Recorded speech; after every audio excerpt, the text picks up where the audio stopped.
¿Cómo acceder a un préstamo dejando en garantía tu propiedad? Familia, si tú tienes una casa, un terreno, un departamento, un local comercial, una oficina y estás buscando este tipo de crédito, puede ser una opción efectivamente, pero hay que conocer muchos detalles. Ahora vamos a analizar en este caso esta presentación desde el punto de vista de la persona que va a tomar el crédito y que va a dejar en garantía su propiedad.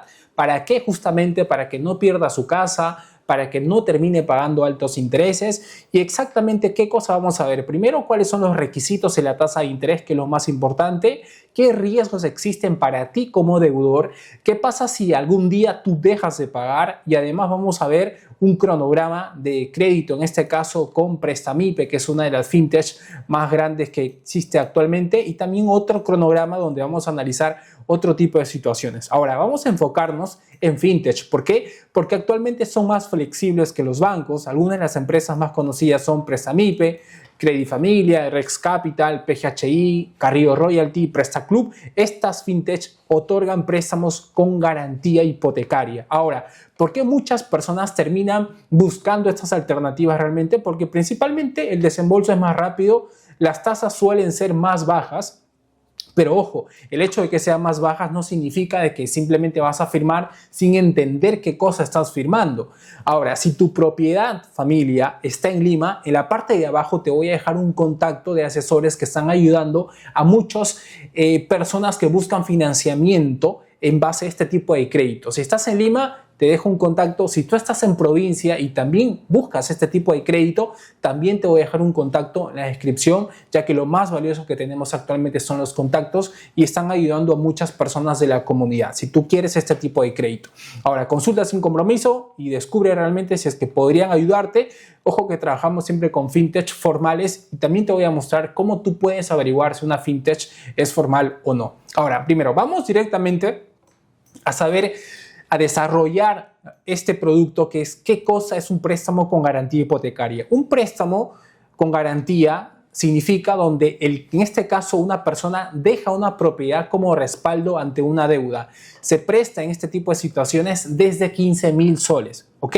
Ahora, la propiedad sigue siendo tuya, es cierto, tú puedes seguir viviendo en ella. Y ahora, algunas personas no saben lo siguiente, que este tipo de operaciones, normalmente las fintech no es quien te presta directamente el dinero. O sea, ¿qué quiere decir? Que Prestamipe, Credifamilia, en este caso, o Rex Capital, ellos no te prestan. Quien te presta en este caso es un inversionista. La fintech simplemente actúa como un intermediario, ¿ok? Entre tú, que sería el deudor, y el inversionista. Es decir, tú solicitas en este caso, aquí estás tú serías en este caso el prestatario.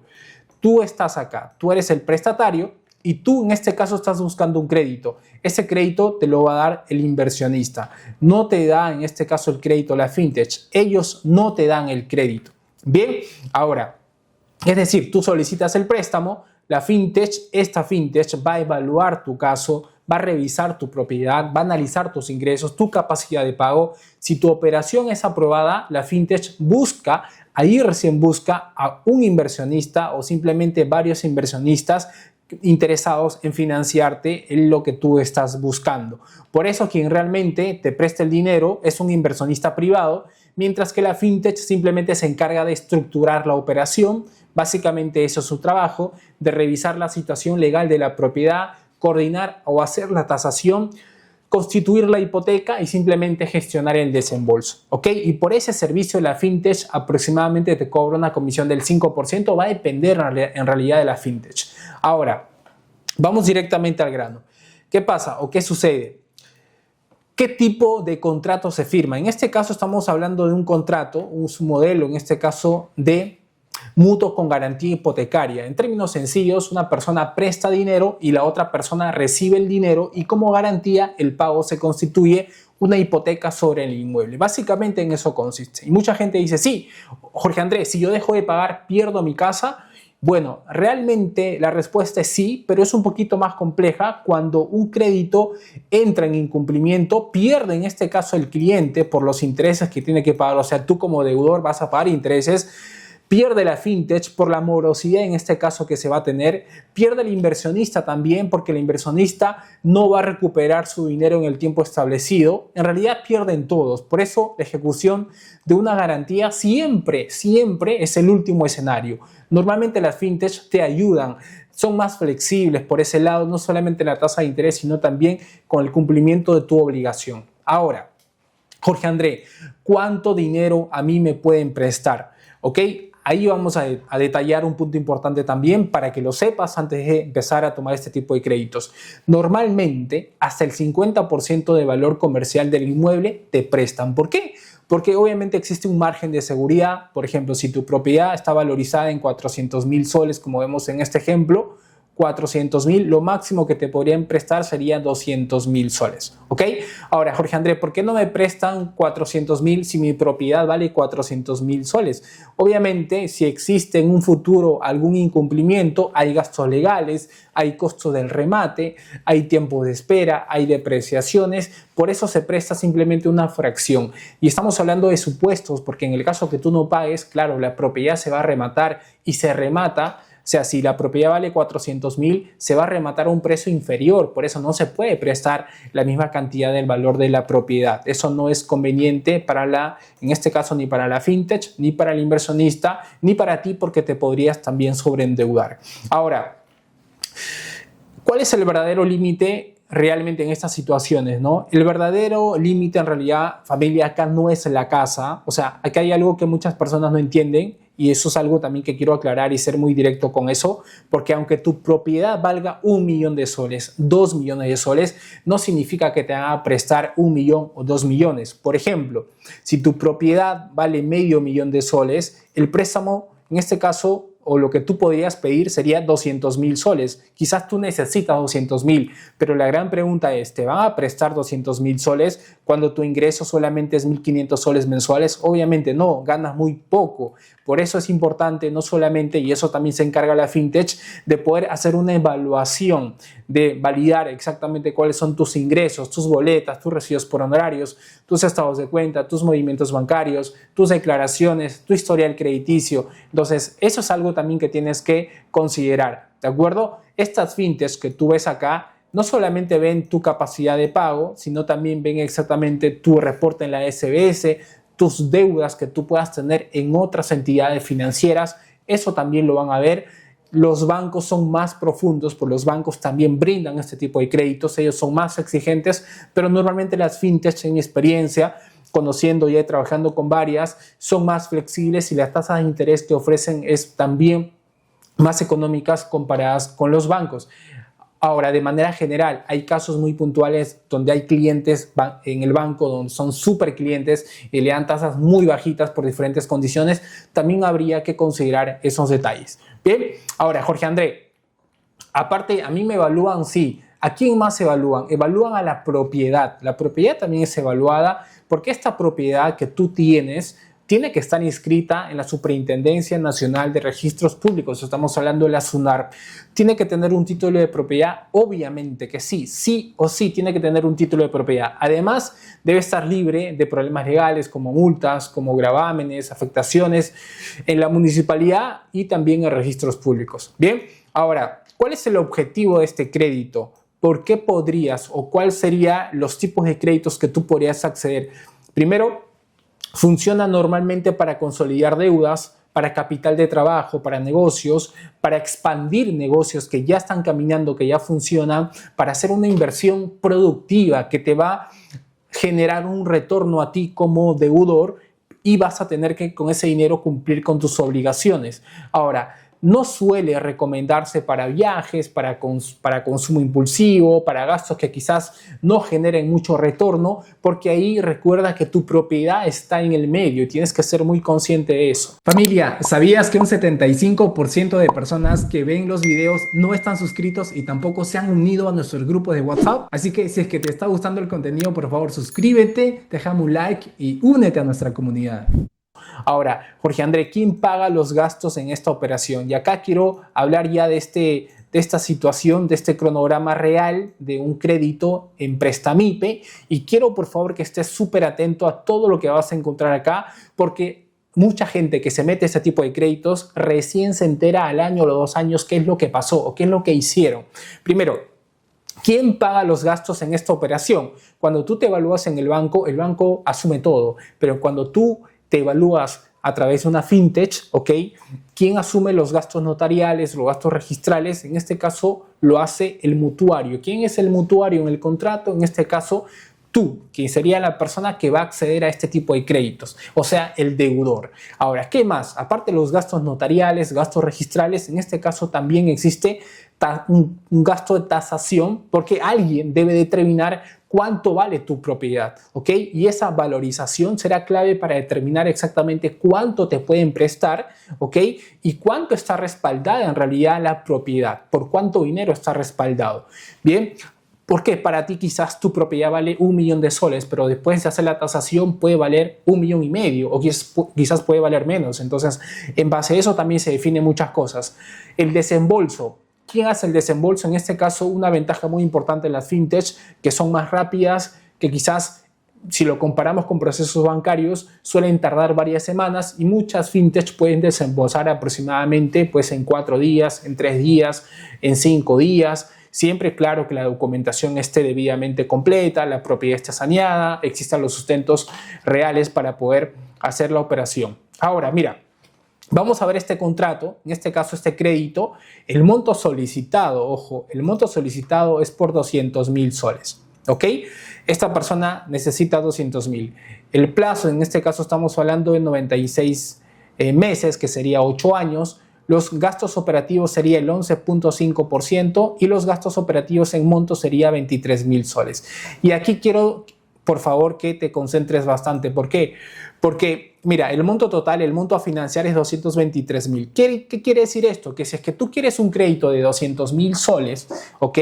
Los gastos registrales, de tasación, notariales, como tú lo tienes que pagar, al final los gastos operativos donde aparece acá son 23,000 soles. Esos 23,000 soles se incluyen dentro del monto total. Quiere decir que a ti te dan en efectivo, vamos a poner en tus cuentas, 200,000 soles, pero tu crédito verdadero es 223,000 y en base a 223,000, como aparece acá en tu cronograma, que sería tu primer capital, en base a ese monto se va a generar los intereses. Quiere decir que la comisión, los servicios de esta fintech, de Prestamipe y de las que en este caso conocemos, hablamos de Prestamipe porque es la más conocida, ya está incluido acá. O sea, los 23,000 soles que aparecen acá, aquí está la ganancia, vamos a llamarla así, de Prestamipe, están los gastos notariales, están los gastos registrales, están los gastos de tasación y todos los gastos que conlleva hacer este tipo de operaciones.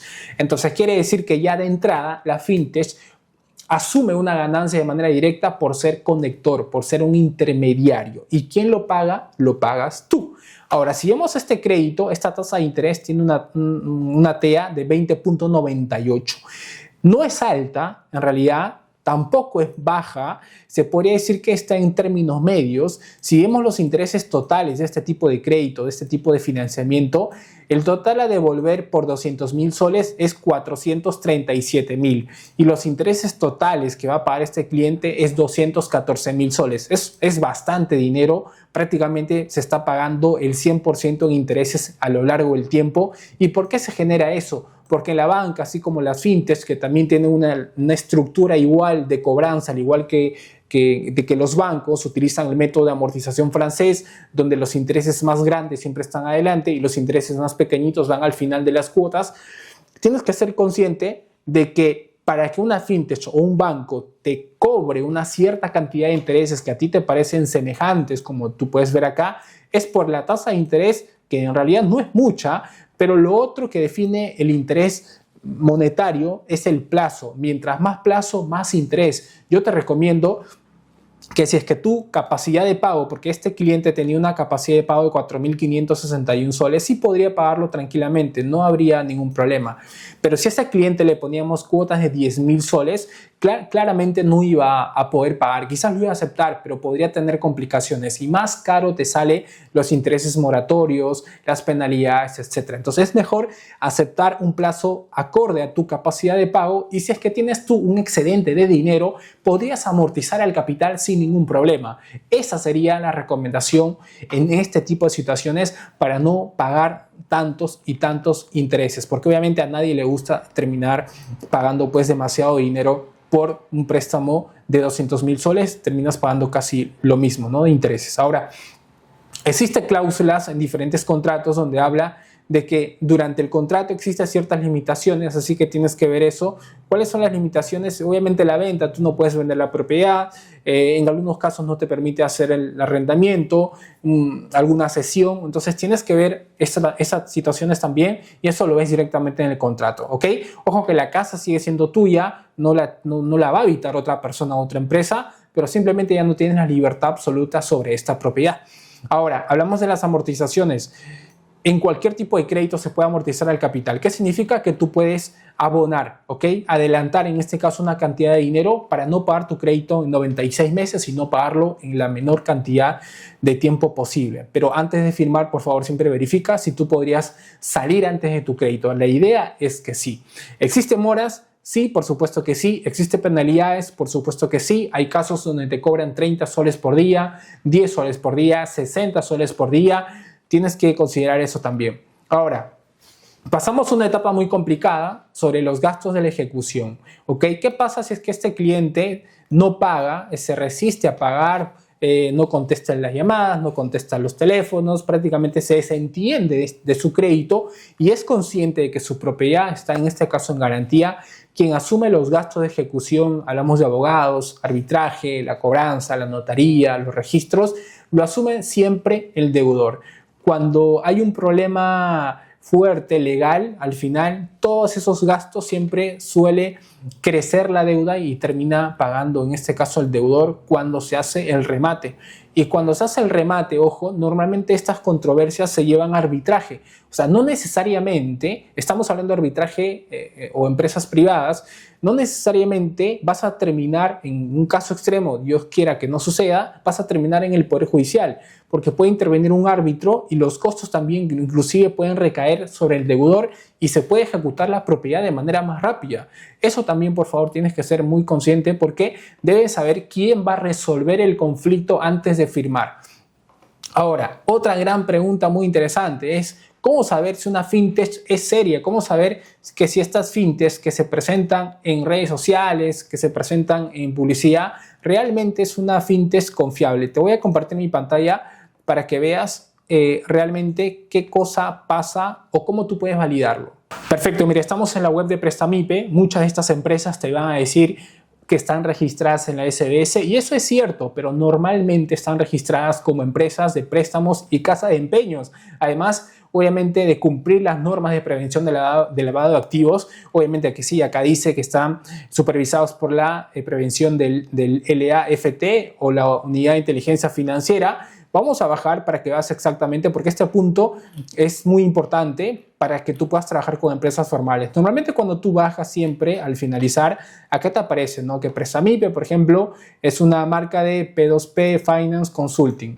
SAC es una empresa de inscripción en el registro de empresas de préstamos, dice acá, con una resolución de la SBS tal. Vamos a más detalles. ¿Qué quiere decir esto? De que Prestamipe en realidad no significa de que cuando tú trabajas con Prestamipe no significa de que del hecho que te diga que está registrada en la SBS es como que ya 100% seguro o garantía. Ellos están registrados como casa de préstamos y empeño, ya lo has visto. Entonces vamos a ver acá, vamos a entrar, acá dice Prestamipe es confiable, Prestamipe es una marca P2P, Finance, ya te dije, con número de RUC. Vamos a copiar este número de RUC para entrar a la SBS y validar. Vamos a entrar igual a los detalles, vamos a ver documento. Esta es la resolución, aquí vamos a entrar mejor y acá aparece, ¿no? Casa de préstamos y empeño, P2P Finance, ya sabes, la dirección, Miraflores, el número de resolución. Entonces vamos a entrar en este caso a Google, vamos a colocar SBS, casa de préstamos por ejemplo, o empresa de préstamos y empeño, vamos a darle clic acá, luego vamos a buscar empresa de préstamos y empeño, buscamos ahí, colocamos el número de RUC, le vamos a buscar simplemente y acá nos va a aparecer exactamente que sí, efectivamente lo que dice Prestamipe o la empresa P2P Finance es cierto. Y ya apareció, acá te dice el número de RUC, la empresa, y vemos que sí, efectivamente la web inclusive es prestamipe.com.p. ¿Ok? Entonces, eso para mí es muy importante. Cada vez que se presente una empresa, siempre busca, por favor, a la empresa acá, como te estoy explicando, y que veas realmente que es una empresa registrada bajo otro servicio, pero no significa, inclusive hay muchos inversionistas que dicen estoy invirtiendo en Prestamipe porque está registrada en la SBS. En realidad no se invierte en Prestamipe. Quienes invierten obviamente dejan su confianza en Prestamipe porque supuestamente es una empresa conocida, y cuando tú te prestas dinero en realidad no te está prestando Prestamipe, sino te está prestando, ya sabes, un inversionista. Ahora, hablamos de errores. Si vemos acá otra vez, retrocedemos a Prestamipe, hablamos de Prestamipe, en realidad existen muchas empresas como las que te he mencionado ahí. Aquí, por ejemplo, una de las que actualmente está funcionando muy bien es la empresa PGHI, y el mayor error de todos es que la mayoría analiza solamente el monto, ¿ok? Pero no analiza la cuota, no analiza el plazo. Acá vemos, por ejemplo, con PGHI, accede a financiamiento con garantía hipotecaria, ágil, seguro y con respaldo legal. Si vamos siempre abajo, nos damos cuenta que acá aparece en este caso el RUC de la empresa. Aquí podemos ver. O si es que no lo encuentras acá, simplemente buscas PGHI SAC, por ejemplo, entras a Google, colocas el nombre de la empresa y aquí te aparece el número de RUC, ¿no? Si entras acá, aquí te aparece el número de RUC. Simplemente igual lo copias, lo llevas al registro del SBS y puedes validar lo que justamente te estoy mencionando. Volvemos a lo que te estaba explicando. Es que la mayoría analiza solamente el monto, nada más. Solamente se fija en el monto, y eso no debería ser así. Por favor, siempre analiza la cuota, analiza el plazo, analiza los intereses, las penalidades, las moras, los gastos legales, la ejecución hipotecaria. Familia, un préstamo con garantía hipotecaria es una excelente herramienta, la verdad. Mucha gente lo está utilizando para consolidar deudas, para capitalizarse, para ejecutar, para invertir en su negocio y que le genere obviamente grandes rendimientos, para comprar activos, para comprar maquinaria, para resolver muchos problemas de liquidez. Pero por favor, nunca olvides de eso, que la mejor garantía para un préstamo no es la casa. La mejor garantía de un préstamo con garantía hipotecaria es tu capacidad de pago, ¿ok? Porque una propiedad puede ayudarte efectivamente a conseguir dinero, pero será tu flujo, será tus ingresos quien realmente van a pagar este crédito. Espero que esta información te haya servido. Espero también, en el caso que necesites asesorías, con mucho gusto estoy para ayudar. Y muchas gracias y sigamos avanzando.